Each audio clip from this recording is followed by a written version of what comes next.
Hello, welcome to the Ghost of Harrenhal. My name's Simon. And I'm McKelly. Thank you for joining us for episode 63 of our chapter-by-chapter book review of A Song of Ice and Fire by George Martin.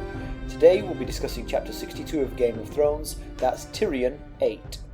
As always, we're going to chat about the chapter and try not to spoil any future plot points for you. And hopefully, we're going to provide you with some entertainment along the way. We'll summarise what's happened, discuss our thoughts on it to provide some useful background, compare it to the TV show, indulge in a little pedantry, and cover some reader mail. Be sure to check out the show notes, they'll provide you with some additional information about the characters and other things of note in this chapter. How are you, sir? I'm doing alright. How about you? Never better. Well, I mean, I've had more interesting times of my life than being trapped at home, but the most interesting thing that happened to me is my neighbour's internet got cut. Somebody was aerating their lawn and cut through his internet cable. Oh my goodness. And so he came over and sat on my screen porch using my internet. To work. To work. So we were socially distanced because he wasn't coming in the house. But that's funny. Yeah. I had a weird thing happen to me this past weekend. It didn't happen to me. I witnessed it. I was driving along with my mother-in-law, and we were on a highway, like a 4-lane highway, 2 on each side, but it was 55 miles an hour at that point, not 70.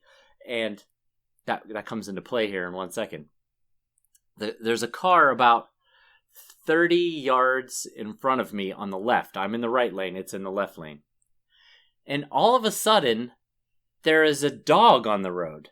And the dog does a somersault on the road and then starts chasing after the car that's like 30 yards in front of me. And so the car in front of me slams on their brakes. The car in my lane in front of me slams on their brakes. I slam on my brakes. The car in that lane slams on its brakes so we could kind of like prevent anybody from getting past us to protect this dog. And the car where the dog all of a sudden appeared next to goes like flying into the grassy median between the lanes of highway, and the dog is chasing after the car, and it wheels to the left around to the driver's side and then kind of disappears. And so then we start driving again because we're holding up traffic. And I was like, where did this dog come from? I thought the dog had run like underneath the car, and the wind of the had rolled it. Yeah, had rolled it. Because it did like a somersault on the ground, right, and then took off after the car. But the more that my mother-in-law and I were thinking about it, the dog had to have jumped out of the window of that the car. Which is why it screeched to a halt, and why the dog chased it. Yes. Because the dog was trying to get back in the car. Right back in the car. It looked like a Jack Russell Terrier type dog, and those things have incredible leaping skills, so it must have just been jumping around and just jumped right out of the window at like 55 miles an hour. God, and basically it was okay. It seemed to be. It was running after the car. It wasn't like limping as best Now, it might have had some scrapes and bruises that we couldn't see from our distance. But unless it was wearing its leathers, yeah, you'd think so. Yeah, we were like for the next 20 minutes, all we could do was like, how did that just happen? That is extraordinary. I remember seeing footage of a race car race in England, and it was kind of like more like NASCAR cars than Formula One cars.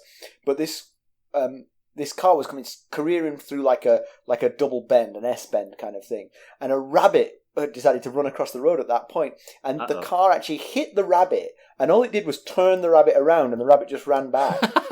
But it hit a car doing like 200 miles an hour. It's like, how in the heck? But it just clipped it and just turned it around, and it just ran back as if, I'll try again another time. Yeah. Bad timing. That's on me. So, well, if you got more, but it's a long one, so yeah, let's get down to it. Last time we saw Tyrion, he, Bronn, and the mounting clans that they'd been travelling with discovered Tyrion's father, Tywin, and his army camped at the inn at the crossroads. Tyrion and co rode out to meet the army. Tyrion's reunion with his father was less than tearful, though his uncle Kevin did seem happy to see him. Father and uncle called him up on the news. King Robert's demise, Joffrey on the throne, Ned in a dungeon, Robb Stark's army marching south to meet them, and despite Kevin's proposal that they stay at the crossroads where they're dug in and have easy access to the river crossing, Tywin decides to march north to meet the army, showing his impatience. Tyrion and his clansmen are set to join the fray. Why don't we give them the summary of this chapter? All right. Tyrion arrives at dinner with his father, Tywin, and many other lords. He and Tywin immediately start in on each other. And then Kevin Lannister chimes in and mentions that he and Tywin had thought to put Tyrion and his clansmen in the vanguard of the host during the battle.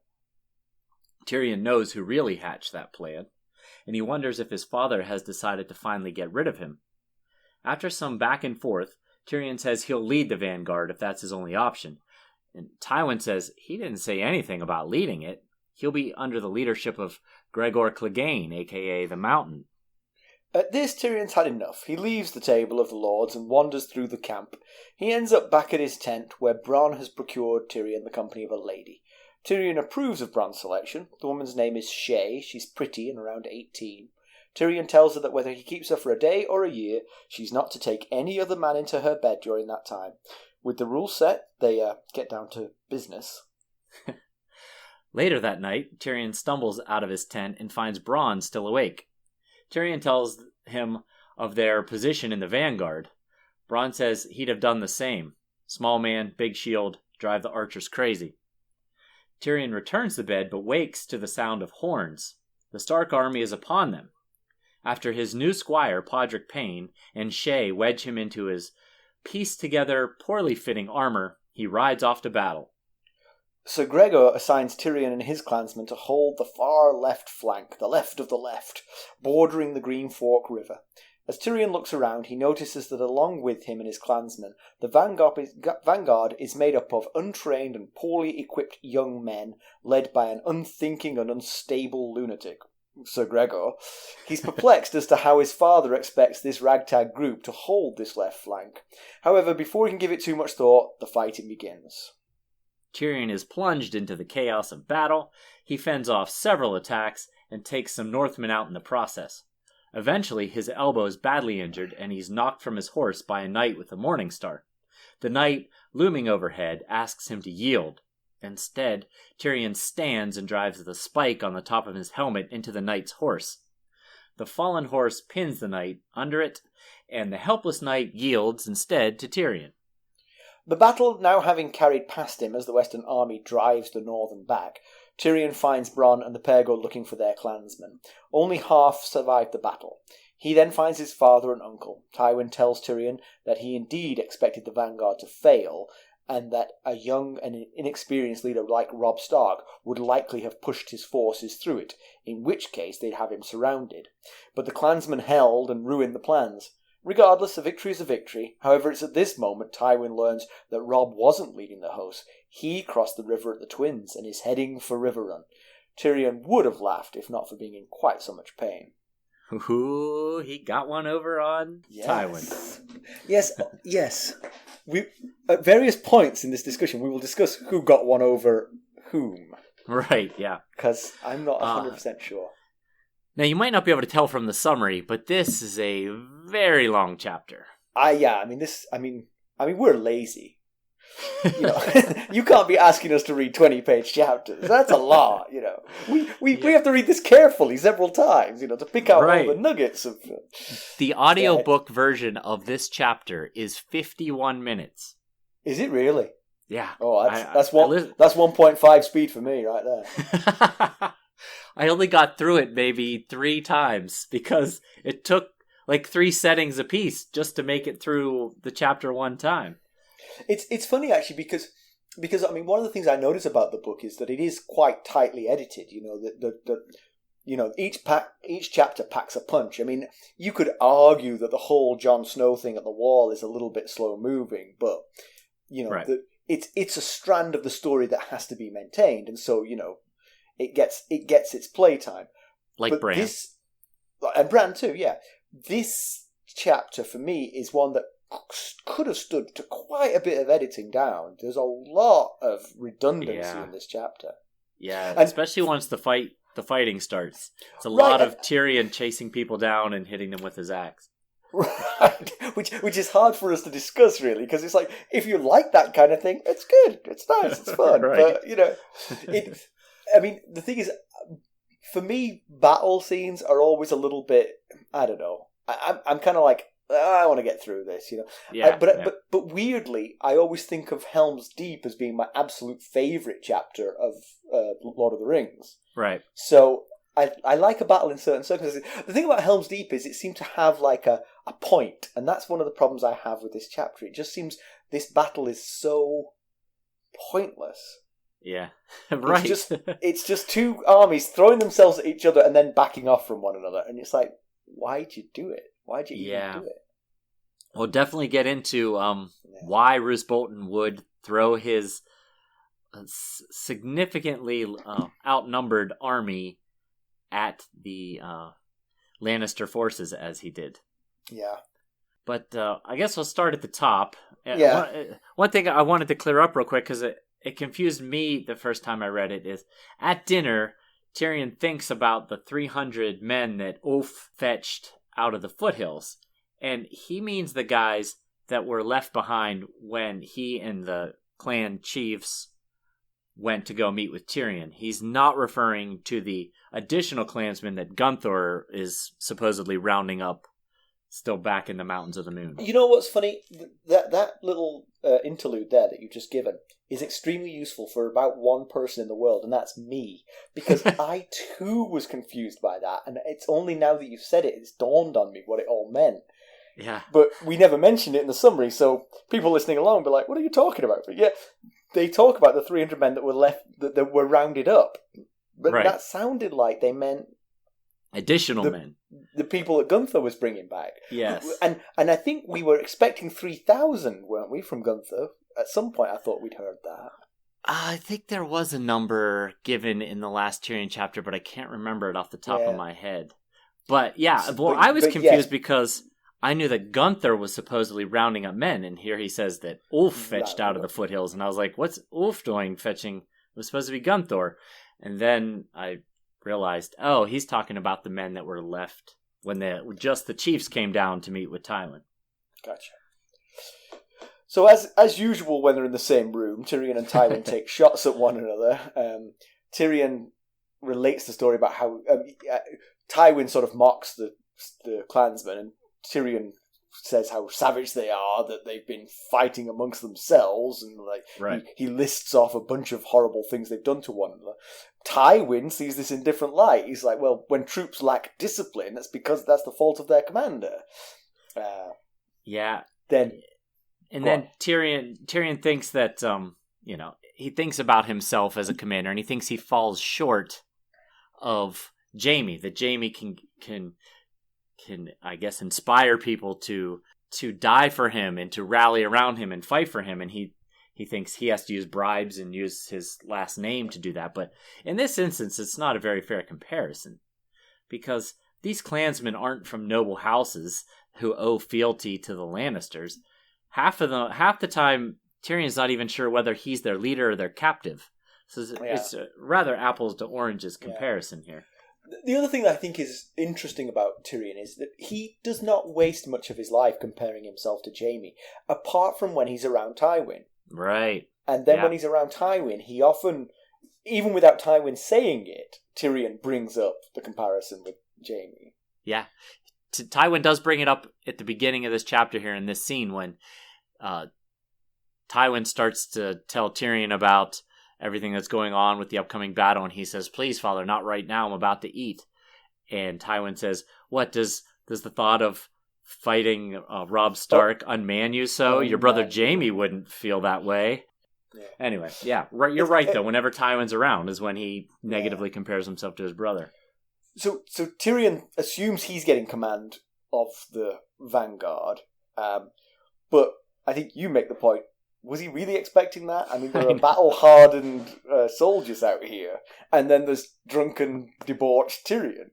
Right. I believe it's his first battle ever, and we know his father is not a very big fan of him. Does he really think that he's going to have him leading his vanguard? Plus, I mean, this maybe should be saved for Pendry, but a question here. Isn't the vanguard typically the front center of the army? I thought so, yes. I was confused how the vanguard could have been the left flank as well. I mean, I the guess front I'd have row to of see the left layout. flank.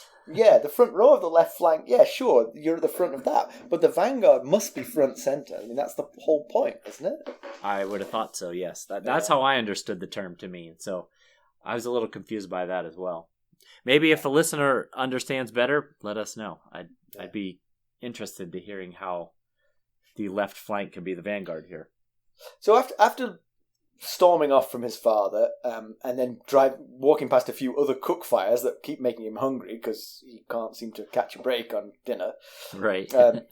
He finds after getting lost, he eventually finds his way back to his own tent, where waiting for him are Bronn, a servant, and his new squire, Podrick Payne, and a young prostitute whose name is Shae, who Bronn has acquired for Tyrion.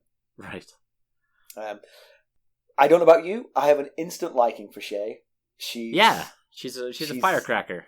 Yeah, exactly. She's sassy. She manages to avoid looking revolted at Tyrion's appearance, and Tyrion thanks Bronn for that in his head. He thinks that his former compatriots would find him prostitutes who they never warned the prostitute what Tyrion was going to look like, and so sometimes he would see the sort of look of like surprise and dismay on their faces. Yeah. Shae never showed that, and Tyrion thinks Bronn was smart enough to tell her. Yeah, I found it odd that he asked her if she was a maiden. He'd have to know she isn't. And they have a little back and forth between them when they first meet, when he says, "My name is Tyrion, men call me the Imp." And she says, "My name is Shae, men call me often." And he thinks to himself, "You and I are going to get along pretty well." So I just thought that odd that he would ask her that, because that would be highly unlikely. So, but then another thing. Yes. Anyway, given that she's a prostitute taken from another night, unless he was like, really saving her up for a special occasion. Right. It's clear she wasn't. Yeah. But so after they come to their agreement about, whether I keep you around for a day or keep you around for a year, you're not to take another man in your bed while you're under my employ, basically. Then they do what they're there to do. And afterward, he whistles a song, and she asks what it is, and he says, "It's a song I learned as a boy," and I don't know what the song was, but I have a hunch it was probably "Seasons of My Love," the song that his wife taught him as a boy. I think he was a teenager at the time. Remember that when we get to the TV show. Okay. I will try to remember that. Yeah. We do this often. We say, remember to bring this out later. And then we get to later and we're like, remember that thing we were going to mention? In case we forget when I get to the TV show, the TV show has been holding back something we've already known in the book. In the book, we already know about Tyrion's wife. Right. And we know the backstory to it, right? We know everything about that it was that Jaime, he rescued a girl, fell in love with her, married her, drunken septon, sobered up, told Tywin. Tywin had her raped multiple times and paid tons of silver for all the people who raped her. That scene is here in the TV show. Oh. That scene is right now with Shae as a participant. We'll be right back. Hello, friends. Are you ready to make some unforgettable memories? Well, if so, consider the Marriott Bonvoy program. Discover the perfect destination for your summer getaway and unlock exclusive deals on luxurious accommodations. With our affiliate partnership, you'll enjoy unbeatable savings and a seamless booking experience. Don't let summer slip away. Visit Marriott Bonvoy today and make this vacation season one for the books. Use our Ghosts of Harrenhal affiliate page to check it all out and buy Bonvoy points or give some as a gift.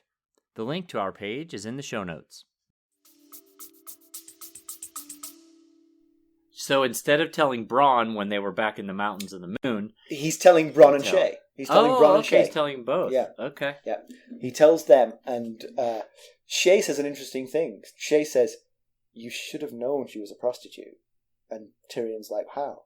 He said, 2 hours after almost being raped, she wouldn't jump into bed with you. Oh, well done, Shae. Yes, that makes a lot of sense. Which perhaps then, what you're saying, that he was thinking about Tyrion, that perhaps is a tie-in, that although the two scenes are different, book to TV show, but they have that common thread, Yep. Yeah, that's pretty cool. I did not recall this. So we briefly meet Podrick Payne, who's his new squire, assigned by his father. You'll recognise the last name Payne. Ilyn Payne is the king's executioner. If you remember, he's got no tongue, and he terrifies Sansa. Right. Podrick is Ilyn's first cousin once removed. Podrick's father is Ilyn's cousin. Yes, so right. I did my homework, but that's the first cousin once removed. It's good that you explained it, because otherwise... But funnily enough, Podrick almost never says anything, which has led Tyrion to think that he too might be tongueless, to the point where he's actually had him stick his tongue out to prove that he has one. So Podrick is just quiet, not actually de-tongued. We don't really get to meet him much yet in this chapter, but he seems like a nice kid. Yeah. And the Paynes are Lannister loyalists, and they don't seem particularly ambitious. I mean, it's hard to know, really. No. Illy doesn't talk about his ambitions much. He keeps his ambitions to himself. Exactly. Of course, Tyrion thinks that he's been given Podrick by his father to be a squire as a joke on him. Why so? He doesn't really say. I think just because, why would Tyrion need a squire? He's not a knight, and... So is that the point of a squire, to help you with armor and things like that? I guess so. Probably learn from the knight, He literally needs one. Right. In this, he does, yeah. I think maybe because he's so quiet and shy, he thought, I'm going to give him to Tyrion. And the Paynes are a minor house kind of thing, so it's maybe, like yeah. He doesn't really explain why he thinks it's a joke. He just has a hunch that it is a joke. Yeah. And that's also a good point, that there's something in it for the squire. If the squire gets to squire to a serious, famous knight, it reflects well on them, Yeah, right. For Podrick, it's a dead-end job, Here I am, squiring to this idiot. It's entry-level squiring here. Exactly, yeah. So the next morning, they oversleep. The battle is upon them. Before they rouse, Tyrion kicks Pod to wake him up, because that's one of the problems. His squire is still sleeping as the battle begins. Pod and Shae help Tyrion into his armor, and Tyrion, in a kind of a touching moment, tells Pod to get Shae safely away if the battle goes the wrong way. So, Tyrion's caring side is just mentioned there. So as he rides out to battle, he needs help, getting his mismatched armor on and stuff, and then he needs help getting onto his horse, and then he rides off to join the rest of the soldiers lining up for war, and he thinks back to the last time he saw Robb Stark in Winterfell, and he's reminded of Robb Stark in his father's great chair and naked steel in hand. And if you recall, just in case you don't recall, quick reminder, when Tyrion was making his way south from the Wall, he stopped at Winterfell, and Robb Stark greeted him in the Great Hall with an unsheathed sword, which is a very aggressive move, even to the point where Bran, coming in and seeing it, realizes, oh boy, that means something when you greet someone in your own castle with an unsheathed sword.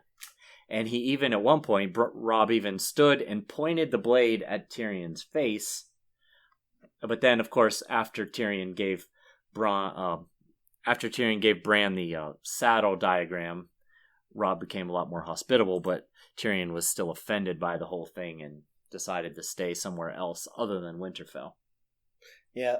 And that's made me think about something, actually. I wonder, when Tyrion bumped into Catelyn Yes. The thing is, when Tyrion bumped into Catelyn at the inn at the crossroads, she was now in possession of a piece of information that she wasn't in possession of when she left Winterfell, which was that the knife was Tyrion's. Right. Right. So, although the reaction... I was just thinking that maybe he should have been more wary of bumping into Catelyn, but he didn't.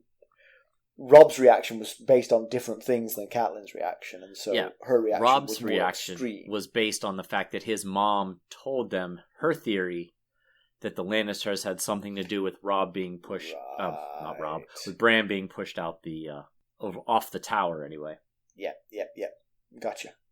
So, I do have I got a little piece of pedantry that I didn't want to bring up in pedantry because I didn't want to just jump all over this chapter, but there was something that I didn't quite make a whole lot of sense to me here. So the battle unfolds then, and there's chaos reigning, and Tyrion is fighting this person and that person, and by my count he kills 3 people, and but then he eventually gets knocked off his horse by a knight wielding a morning star, and the knight keeps saying, telling him to yield as his captive. And I'm wondering why he's doing that at the moment, because after Tyrion ends up killing the guy's horse and pinning him underneath, and the knight ends up yielding, Tyrion looks around and realizes the battle is moved past them. It's the Western army is pushing the Northern army back, and there's nothing around him but dead bodies. And I was thinking, if this knight is out here all by himself, he's going to have to get back past the Western army's front lines in order to get to his side of the battle. What's he doing here trying to take Tyrion captive? How's he then going to get this captive back across the battle lines? Well, actually, funnily enough, as you described it, I actually came to a different conclusion. When I read it, I was like, this is crazy. The battle is going on all around you, and you're giving this guy 3 chances to yield. Right. You're holding still on a battlefield, talking to a guy, basically. Right. It's dangerous as hell. You've got to. He gets 1 chance to yield. If he doesn't take it, you cave his skull in and you move on to the next one. Yeah. Right. Yeah. But if the battle has gone by them, then it's a little bit quieter. They've got this opportunity, and maybe this guy has looked around and gone, I need a ticket back across the lines. Right. So he's asking him to yield. Like a jerk to his neck or something while you're riding. Just for 10 minutes, you're going to be my captive, and then I'll hand you back, yeah? Because I just need to go back to my friend's side. I had not thought about that. It's his ticket. Yeah. It's his ticket home, basically. Right. I had not thought about that possibility. Yeah, and you notice the guy, he yields on 1 yield. Right. He's not like Tyrion. He's like, yeah, I'll yield. Please don't kill me. Yeah, so there's lots of things happening in the battle. I mean, I think you just have to read it if you want to enjoy that kind of thing. But we say goodbye to several characters. From the clans, we lost Con of the Stone Crows, who we met on the high road with Shagger and Gunthor.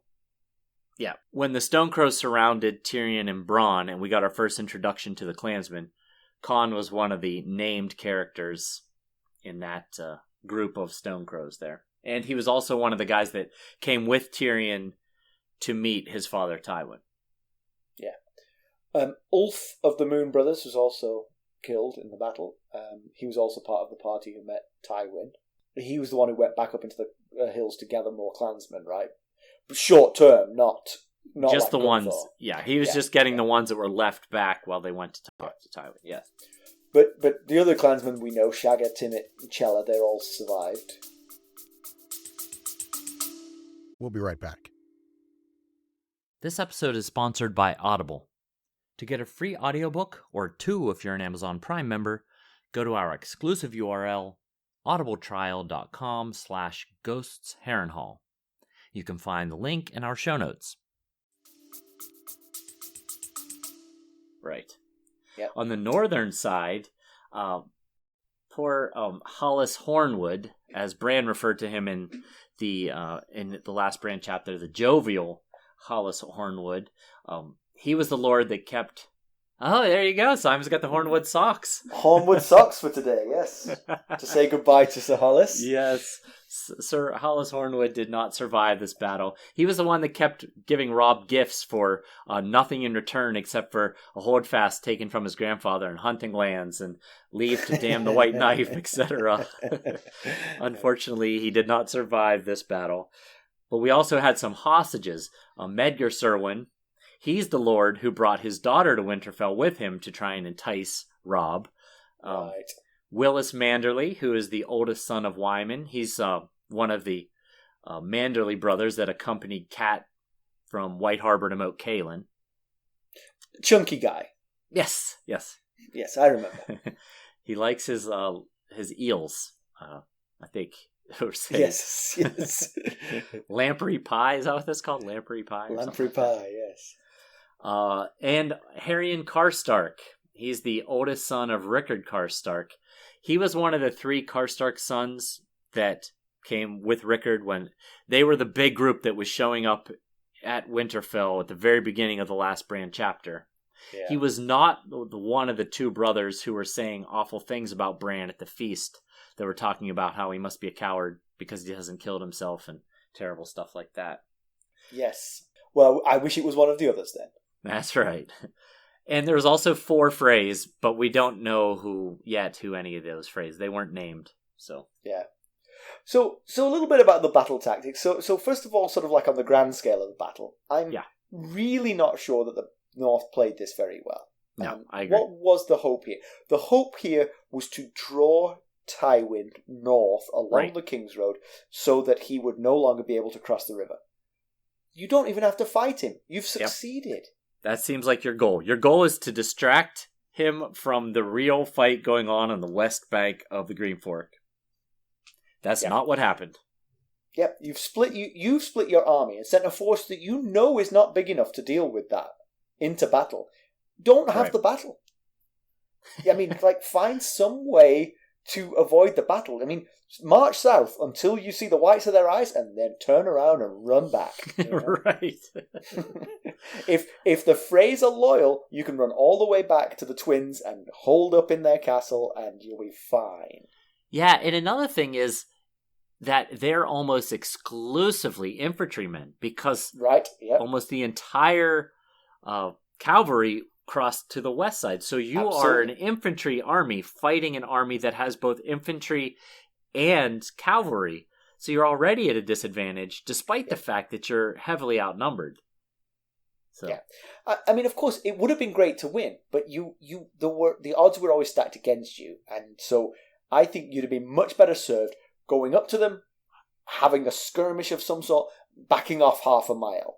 Yeah. And keep doing that. Make them pay the price for coming north. And then eventually just run away. Because there's nothing to be gained from this. You've succeeded. You have put that army in a place where it does not need or want to be. Right. Yeah, you're right. And Tyrion even wonders, because what happened was, according to Bronn, the northern army stole a march on them and snuck up on them in the night. And Tyrion thinks, what were they thinking? Did they think they were going to catch us sleeping? That was highly unlikely. And it is highly unlikely. They did literally catch Tyrion sleeping, but not the army as a whole. And Pod. So maybe Roose Bolton was thinking, if we can catch them sleeping, we can take them and I can be the hero of the day. You know, that's the only thing that would make sense.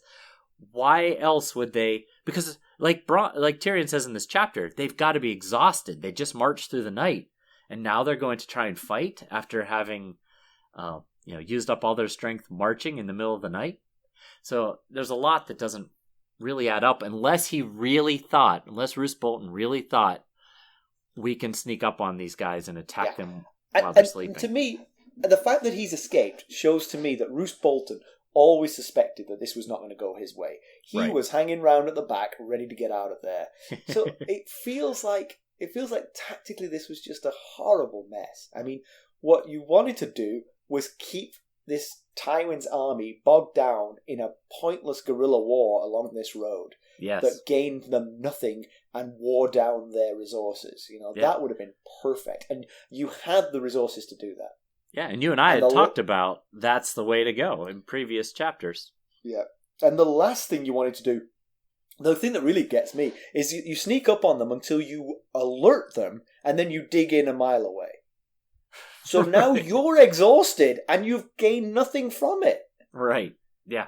If you sneak up on them, get into their camp and set fire to their tents, and free their horses, and kick sand in their eyes. There you do go. That. Don't arrive tired and set up for a regular battle against a much bigger force than you. Yeah, this feels like they weren't thinking this one all the way through. Plus, now, to be fair to Roose Bolton, I don't think it's Roose Bolton. I think it's George Martin.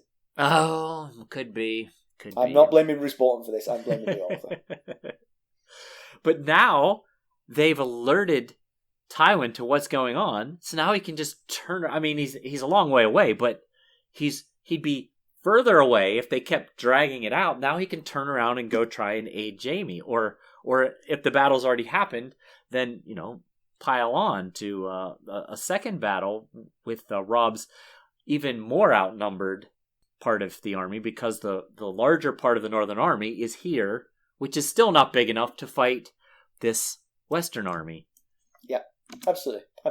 So, yeah, to the specific actual battle, I don't like the northern tactics. I think they're just foolish. But I do like Tywin's idea. Set up one flank to be much softer than the other. I mean, the description of the right flank is that it's the knights, it's the armoured, heavily armoured, on horse, just looks impregnable. I actually have a breakdown. I have a breakdown of the army split if you want to hear it real quick. Oh, yeah, you do. Sorry, I see that now. So the center is led by Kevin Lannister. It's got 10,000 men, 300 heavy horse, and a mix of infantry, pikes, archers, swords, spears.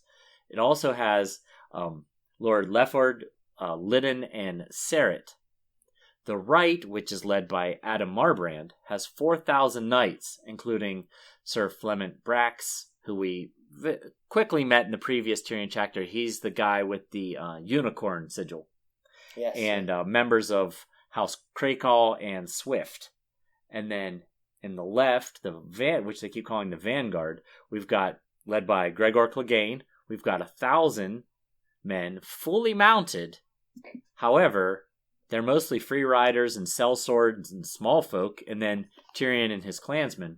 And in the back, we've got Tywin leading the reserve, which is 5,000 strong, half mounted, half foot, and Tyrion at one point sees about 500 knights in his father's reserve. So, yeah, and I think what Bronn describes the foot soldiers of the left flank as crow food, right, or something. Yeah, like that. The whole food group. He refers to the whole left flank as crow food because they're both looking around and it's just a bunch of small folk and with like their father's size and stuff like that. But the idea is that as the North advances, they'll make gains on their right, the Lannisters' left, push back there, and then sort of like swoop into that, that area that they've created. But by doing so, they've pinned themselves between the brunt of the army and the river. Right. And then Tywin's idea is he's going to come around from behind and block them off. So then the whole of the Northern Army will be sort of just pinned against the river and picked off. They'll have them surrounded with the river at their back. Yeah. To me, that seems like pretty good strategic planning. Does fall down on one thing, which is that the clansmen hold. They are, between Gregor Clegane and the clansmen, they actually hold the left flank, and it never happens. Right. Yeah. I wondered, like these clansmen had never, to my knowledge, fought this type of battle before. They basically just do skirmishes and attack, like raiding parties that attack people on the high road. So I wonder how well they would handle a traditional battle such as this. If they would get out of formation and end up all over the place. And I think, it's a good point, and I think they have a sort of savagery going for them, which will stand them in good stead. But I think in some ways it took Gregor Clegane, because Gregor Clegane is a sort of difference maker. Like, I think there's a scene where the the Northern Army's right flank is arrayed against them in a shield wall, Yeah. and he just breaks through it single-handedly, and smashes it to smithereens. And then it's melee fighting. And there, I like the clansmen's chances. They're hardened fighters who've just been given better weapons than they've ever had before. Right. They'll be okay in that situation. But you're absolutely right. Two shield walls approaching one another, you favour the professional soldiers. Right. Yeah. So then the question what we don't know is how much of the Northern Army actually gets away. I mean, we're not 100% sure how much of the Northern Army came down here, and we're not sure how much of the Northern Army escaped this battle. Right. We could take a guess that it's at least 10,000 men in the Northern Army, because Kat says the majority of the Northern Army stayed on the East Bank. So if they had 20,000, there's at least 10,001 at least 10,000 that stayed on the East Bank. Yeah. And they lost. And you can't lose without losing a few men. Right. They did. Yes, they certainly lost a few men. And by the list of captives, it was a pretty serious list of captives. Yes. So it feels like it was fairly bad. I mean, I'm thinking at least 50% casualty here, maybe more like 75%. Seems like it, yeah. And they seem to roll on Robb pretty quick with the information. Like, they immediately know that Robb wasn't with them, that he was riding down the left bank, riding hard for River Run and Jaime's army. So someone spilled the beans pretty fast there. Yeah. So it's not a complete rout, though, because at least Roose Bolton escaped, and presumably with some men. So hopefully a couple of thousand at least got out of here, so that it's not completely destroyed. And again, if 9,500 had escaped, Tywin's army would have kept pursuing them, Right, But if it's just a couple of thousand, just let them go, Especially now that he knows Jaime's army could be getting, surprised with the surprise attack from the Northern Army coming down the West Bank. Yeah. So, yes, because from the captives, they'd learned that the Northern cavalry crossed at the Twins and is headed to River Run to fight Jaime. Yeah. But I have an idea here that nobody in the army that was coming down the Kingsroad, the Northern army that was coming down the Kingsroad, should have known this plan. Right. It's not that hard to keep this a secret. All you do is you array the forces pointing down the Kingsroad, and you say, onwards! And you all start marching. Right. And then the back 10,000 just don't go. The last row is looking around like, wait a second, where'd those guys go? The last row, and the guys in the front row of the 10,000 that don't move just go, shh. And that way, only Roose Bolton needed to know that this was going on. Everybody else could have kept stum, and they wouldn't have known. They were like, where was the rest of your army? They're like, you know what? We were asking ourselves that. Like, it looked like we had way more. Like, probably like around the Twins, maybe we started to seem to lose a few. I don't know. I really don't know. Do you remember Tommy? Where the heck did Tommy go? There seemed to be like a lot of horses too. I don't know what happened to them, Fantastic idea. Apparently everyone knew and everybody spilled the beans as soon as they got there. Oh. Yeah. So it feels like by doing it that way, you've got the look on Tywin's face, which must have been a picture. Right. But the strategic advantage of him thinking that he destroyed the entire Northern Army might have been even better, Right, yeah. Let him think he's like, whoo, look at me. One battle and I destroyed them all. Yeah. It is weird that Robb Stark wasn't here, but, let's not worry. But yeah, so Tywin's, he really did put his son in the, heart of the danger that he expected to collapse, Right, yeah. Yeah, you couldn't put anyone in that flank with your battle plan and expect them to survive. Right, especially Tyrion's not been well trained in fighting. I don't think he's ever been in a battle before. Right. And that's pretty callous. I wondered why he couldn't.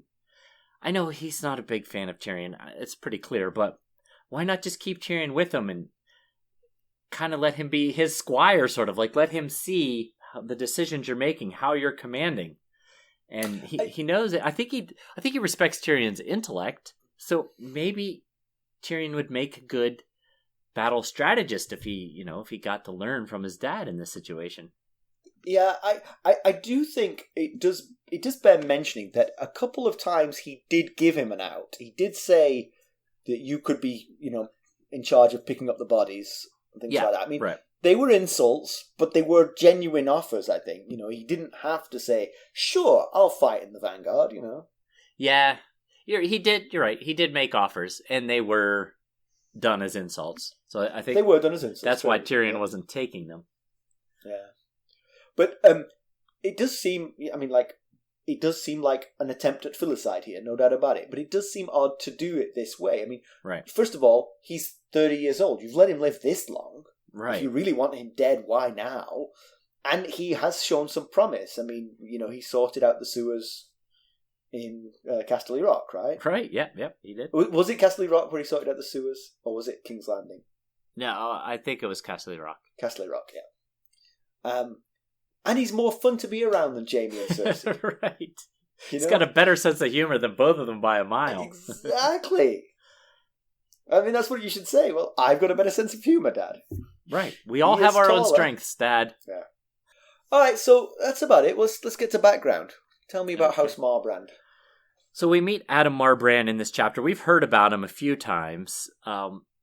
Last Tyrion chapter, a messenger came at the end of the chapter with a message from Adam Marbrand for Tywin Lannister. Adam's been kind of leading their scouting of the Northern Army's advances south.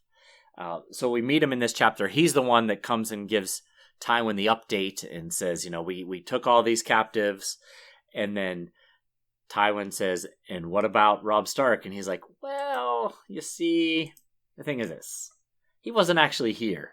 So that's Adam Marbrand who provides that information. And Adam Marbrand is from House Marbrand, and it's one of the primary noble houses of the Westerlands. Their seat of Ashmark is located in the hilly area near where the Tumblestone begins. And the Tumblestone is the river that runs into the Red Fork, the southernmost river of the Trident. And their current lord is Daemon Marbrand, who's the father of Adam.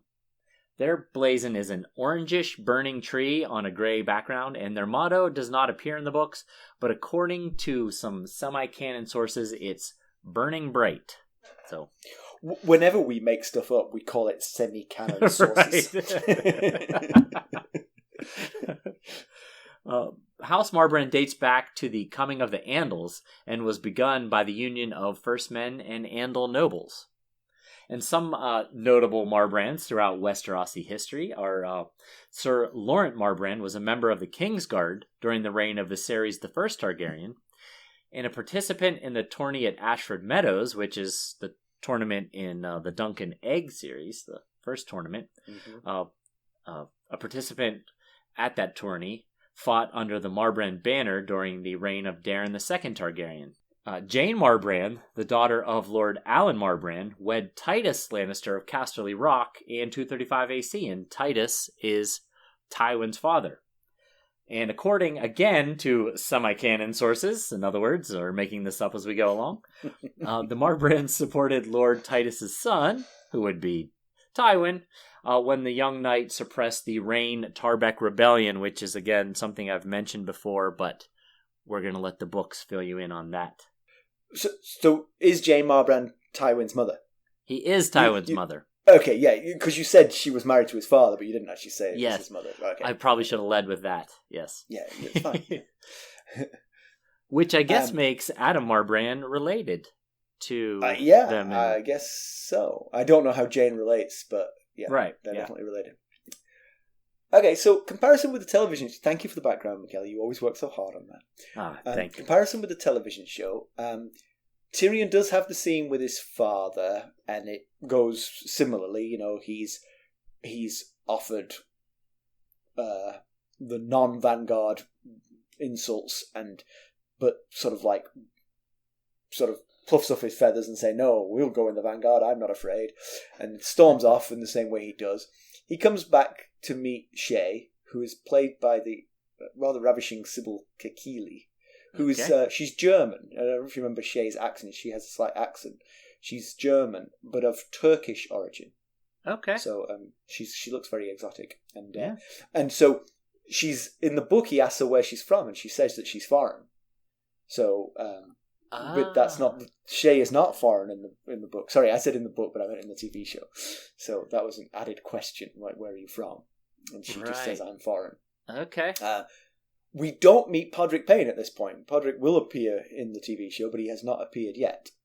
All right. So all of the scene here before the battle is just Bronn, Shae, and Tyrion. Okay, yeah. So Shae and Tyrion have some time together, and then and much of their conversation is as in the book. But then instead of the scene where Tyrion goes out to pee and talks to Bronn again, next we see the three of them back in the tent having a sort of drink and a laugh with each other. Oh, all right.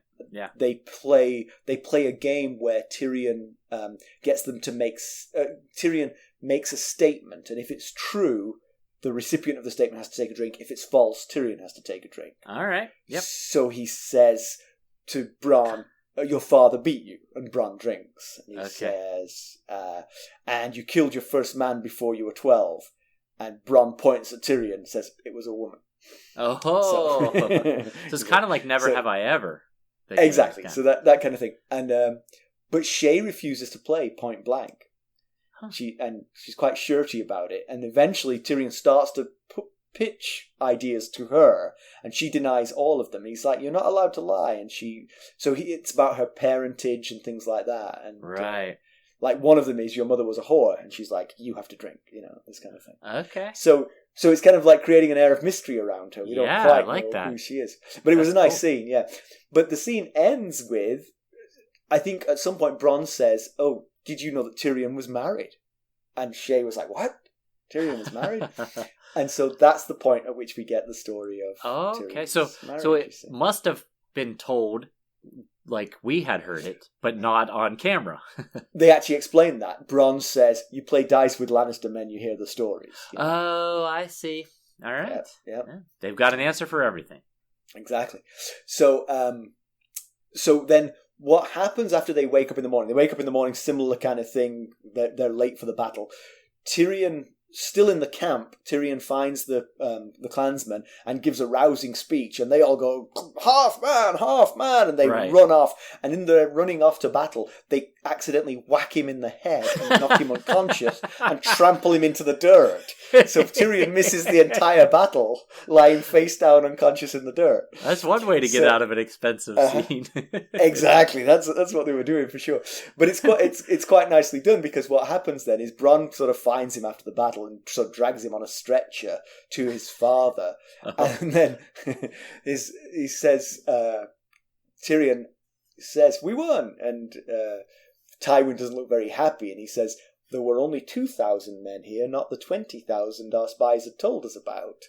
Oh. And Tyrion says, "Where was Robb Stark?" And Tywin says, "Presumably with his other 18,000 men." Okay, wow. So they don't know, they haven't got the intel from the blabbermouthed northern prisoners. Right. But their own intel shows that something's wrong, that a trick has been pulled on them. They didn't need the prisoners to tell them that. So, and actually, I like those numbers a lot better. I think that makes TV a lot more sense. Yeah, exactly. Yeah. You've sacrificed a tenth of your army. Right. Here they've sacrificed more than half. At least a half. Yeah, exactly. Yeah. Huh. Those are pretty fun differences. I like that. Yeah. Now, I have a question for you about the show.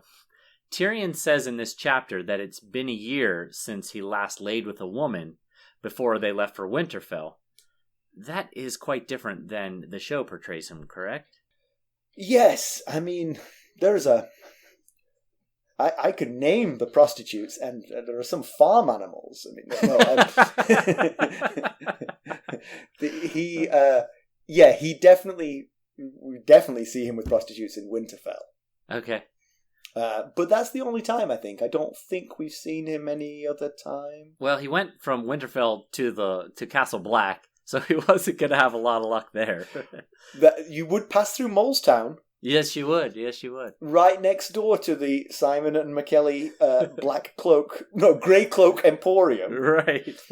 Which upstairs is the Simon and McKelly therapist couch. Yes. You will find the Molestown brothel. Yeah. So, Pedantry Corner, you've got one. I do. And this kept bugging me. I probably spent more time thinking about this than I did the rest of the chapter combined. And that's despite listening to a 51-minute chapter 3 times. Seriously. I just kept listening to these parts during the chapter. So, Tyrion is quite deft at handling his horse in this chapter. He's riding down guys left and right and swinging his axe and riding circles around people while he's whacking them with his axe. And I was just thinking about back in Bran 4, Tyrion gives Bran designs for that special saddle, like I mentioned earlier, that will allow Bran to ride again without the use of his legs. And Tyrion says that the saddle isn't too different from his. And now, we don't get any indication here whether he's using this special saddle or not. However, he's a very diminutive person, and he's riding a very large horse. And it seems a bit much to expect that, even if he is using a special saddle, that he's pulling off all these very advanced horse riding maneuvers. I often feel that we're in a court of law here, and you're trying to make a case to me, and you're sort of pleading with me like I'm like a hard juror who you've got to crack. You are 100% correct. Absolutely no way. And the thing is, he doesn't even have his saddle, right? No, there's no mention of his saddle. All they mention is he needs help getting into his saddle because of all the armor. He doesn't have his armor. Right, yeah. I mean, he's not riding the same horse he set off from from King's Landing. Remember that horse was killed on the high road. That saddle is gone. He does not have his saddle. In fact, Tyrion is so good that he apparently changes horses in the middle of the fight, and nobody knows about it. Let me explain what I mean by that. This is now next level pedantry. Go, sir. Go. Evidence 1A, please.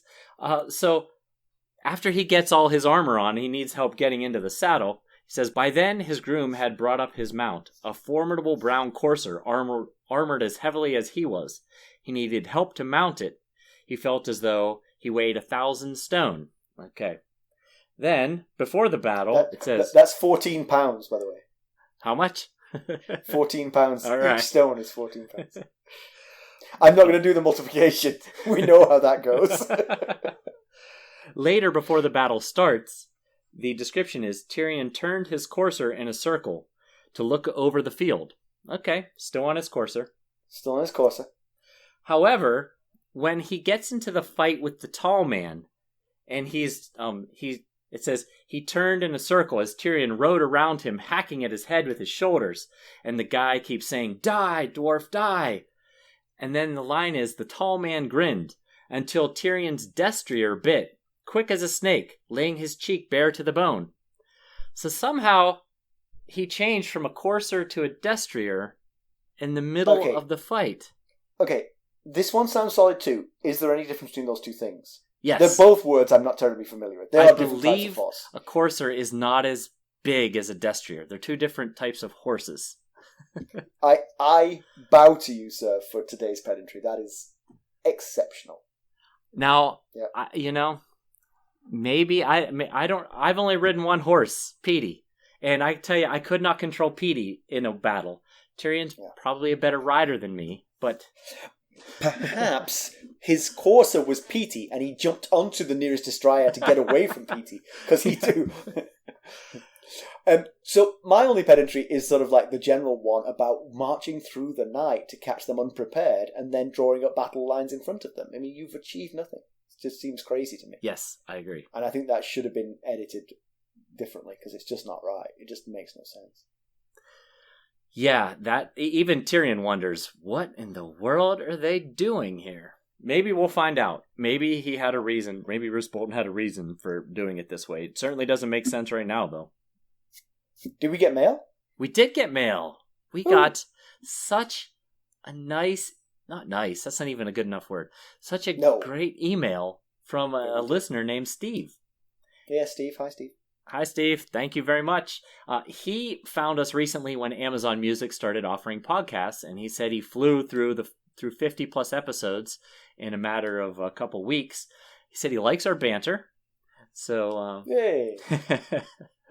And he very much liked Simon's dream about the Maesters, which we get that a lot. You and me both, Steve. You and me both. I told him, that's both of one of our favorite things that's happened is that dream. And he also agreed with me about not liking Meet the Parents because everything goes wrong for Ben Stiller's character the whole way through. And he said he recently reviewed us on Apple Podcasts under the nickname Catelyn is the Worst. First of all, thank you very much for reviewing us. That's fantastic. That's great news. He said he came up with the nickname Catelyn is the Worst. He said because she is.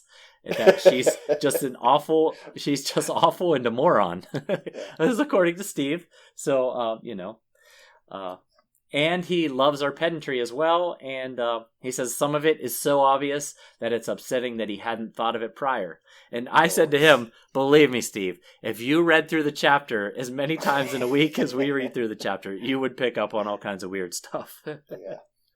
Yes, thank you, Steve. That was really nice to hear from you. Please keep in touch. Yes. So, in conclusion, if you like battles, this was a fun battle. Tyrion's got a little gang growing. He's got Bronn, he's got Pod, he's got Shae. I noticed when you were reading out about the Courser and Destroyer, he also has a groom, right? Which yes. I think is an extra person we hadn't heard of until that point. So he's got a little gang. He does. And he said he's going to keep Shae around. So I hope he does. That would be interesting. And Tyrion must have gotten some of Jaime's fighting capabilities after all, because by my account, he killed 3 men and took a knight hostage. And he survived in a flank that was meant to be beaten when 150 clansmen died, and he didn't. So I think he should get some serious props for his... I think so too. I mean, I think the TV show Tyrion was far more realistic, getting knocked out before the battle and stretch it off. And he switched horses somehow in the middle of the battle. It didn't miss a beat. and rode 2 giant horses without his saddle. Right. Maybe mid-battle he took his saddle off the courser and put it on the destroyer. He must have, yeah. But yeah, we're worried about the northern tactics.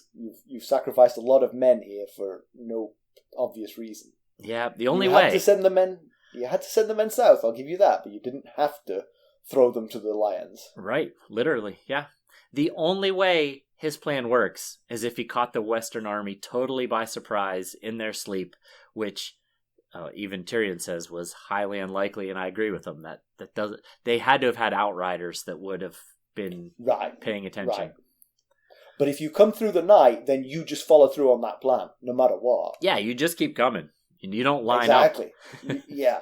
You don't let your opponent have a chance to line up. I know you're tired, boys, but start digging a trench, Yeah. Well, but good stuff. I mean, I enjoyed it. I always enjoy Tyrion chapters because he's fun. He's clever. He's funny. He's interesting. Yeah. Everything that Bran's not so far.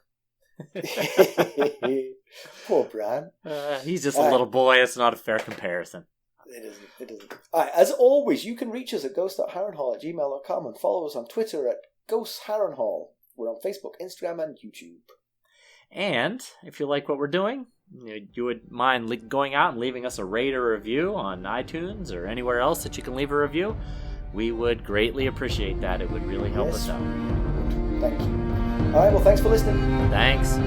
Bye. Bye.